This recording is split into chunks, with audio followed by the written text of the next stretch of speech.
मांझी जी से मैं कहूंगा कि आप जनता में मत जाइए, आप कैबिनेट में इस मामले को उठाइए और दोनों जगह आपका डबल इंजन की सरकार है, आप उसको बंद कराइए। अफरा तफरी करने के लिए, शराब बेचने के लिए अब तो कई पार्टी के लोग तो होम डिलीवरी करने वाले होम डिलीवरी बॉय को टिकट दे दे रहा है। बांकेपुर चुनाव में भी इसी तरह का हुआ।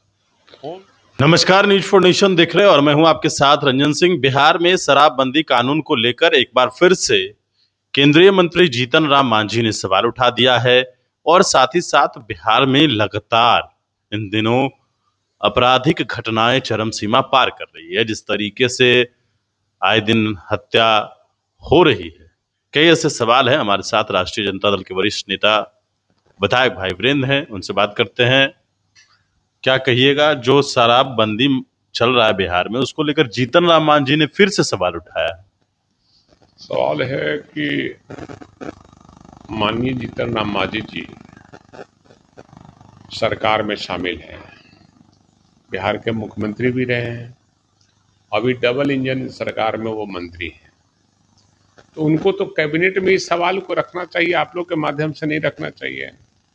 एक तो महागठबंधन के सरकार में ये शराबबंदी कानून लागू हुआ, तो एक तो जल्दबाजी में लिया गया निर्णय था, इसका सर्वे नहीं कराया गया, पूरे बिहार में सर्वे कराना चाहिए था।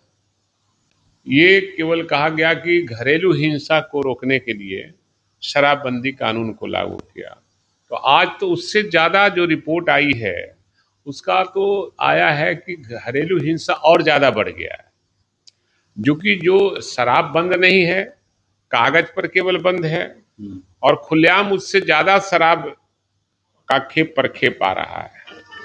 और इसमें जो है पदाधिकारी जो है, जो खादी वाले हों, खाकी वाले हों, सबकी मिली भगत से शराब का खेप दूसरे राज्यों से आ रहा है और हर राज्य के बॉर्डर पर, आपके राज्य के बॉर्डर पर, चाहे झारखंड का बॉर्डर हो, उत्तर प्रदेश का बॉर्डर हो, नेपाल का बॉर्डर हो, मध्य प्रदेश का बॉर्डर हो, चाहे वो छत्तीसगढ़ का बॉर्डर हो, सब जगह आपका पदाधिकारी बैठा हुआ है, आबकारी वाला, चाहे जो ये करने वाले लोग बैठे हुए हैं, चेक करने वाले। आखिर वहां से शराब का खेप कैसे आ रहा है, ये सवाल उठता है और सरकार को कटघरे में खड़ा करता है। तो सरकार संज्ञान इसका ले बढ़िया से, और पोस्टिंग कराने के लिए वहां करोड़ों रुपया लोग देते हैं, करोड़ रुपया देते हैं थाना प्रभारी या पदाधिकारी, तो इस पर कैसे रोक लगेगी। एक तो सरकार का जो शराब से आता था टैक्स, वो बंद हो गया। दूसरी बात, सरकार घरेलू हिंसा को रोकने के लिए शराबबंदी कानून लागू किया था, तो घरेलू हिंसा और बढ़ गया पहले से। तो फिर सरकार क्या करना चाहती है, इसलिए सरकार को समय रहते संज्ञान लेना चाहिए और संज्ञान लेकर और शराबबंदी कानून को सरजमीन पर लागू करना चाहिए। और मांझी जी से मैं कहूंगा कि आप जनता में मत जाइए, आप कैबिनेट में इस मामले को उठाइए और दोनों जगह आपका डबल इंजन की सरकार है, आप उसको बंद कराइए। अच्छा, जो बिहार में आपराधिक घटनाएं इन दिनों हो रही है, तेजस्वी यादव दिल्ली गए हैं, वहां पर उन्होंने कहा है कि आएंगे तो राज्यपाल से भी मुलाकात करेंगे। जो गोली लगी है उन पर अब तक कोई जवाब नहीं आया कि किसके इशारे पर गोली चली। नहीं, निश्चित रूप से सरकार अपराध रोकने में विफल रही है, तो सरकार के खिलाफ में तो हम आंदोलन करेंगे ही। हम अपराध को रोकने के लिए, नकेल कसने के लिए सरकार से आग्रह करते हैं और सरकार को नकेल कसना चाहिए अपराधियों पर। और शराबबंदी नहीं है, और शराबबंदी नहीं है इसलिए और भी अपराध बढ़ रहे हैं।